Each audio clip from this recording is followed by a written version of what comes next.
Are colleges across America rife with racism, sexism, and homophobia? If you answer, no, that's absurd, you probably have a fair amount of common sense. If you answer, yes, you're probably a college administrator. Wait, you might ask, college administrators accuse their own schools of being racist, sexist, and homophobic? How does that make any sense? To understand how a college administrator thinks, you must first, as the popular saying goes, follow the money. If you do, you will not only discover why college administrators declare their own colleges racist, sexist, and homophobic, but also why, if you're a student, your tuition keeps going up, and why, if you're a parent, your bank balance keeps going down. Here's how it works.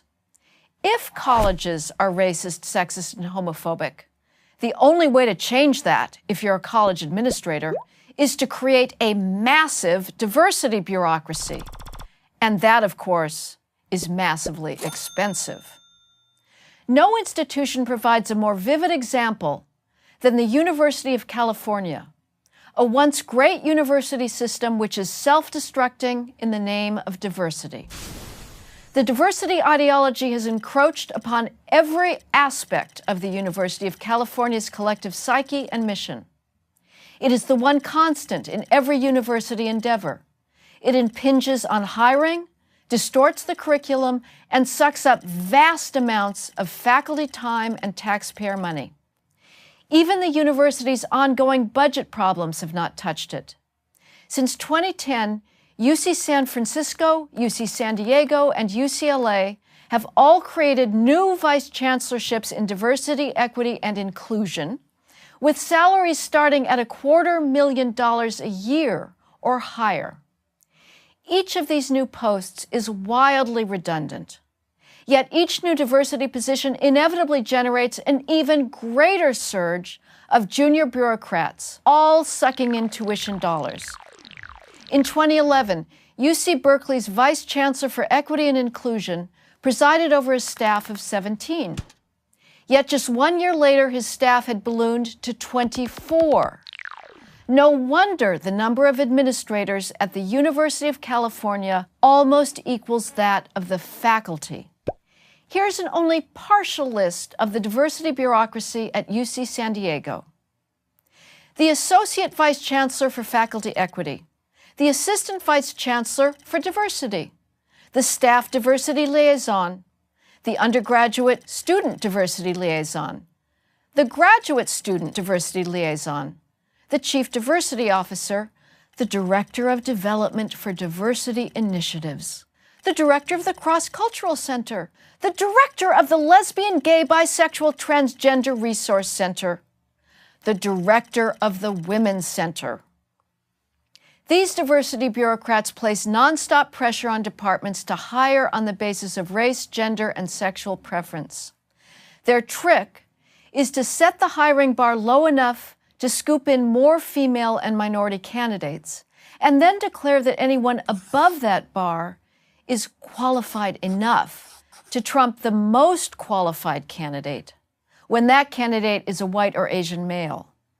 But sometimes even that evisceration of standards isn't enough. In that case, the administration simply creates a new hiring category.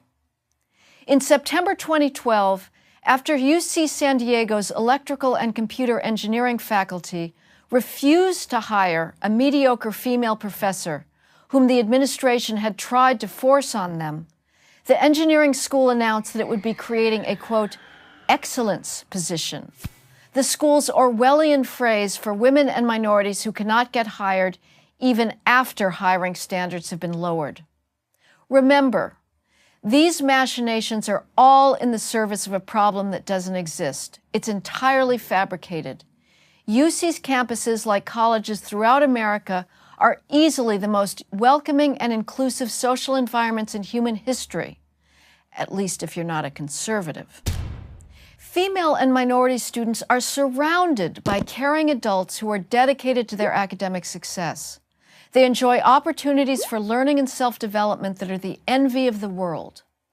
As for the faculty, The idea that any academic department would reject the most qualified candidate simply because that candidate was Black, Hispanic, female, or gay is absurd.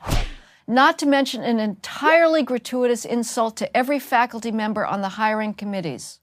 Universities should be the institution in society that is the most dedicated to reason and evidence-based decisions.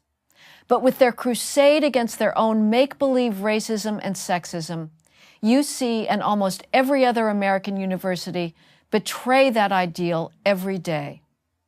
I'm Heather McDonald of the Manhattan Institute for Prager University. Join Prager University. Click here to subscribe to our YouTube channel.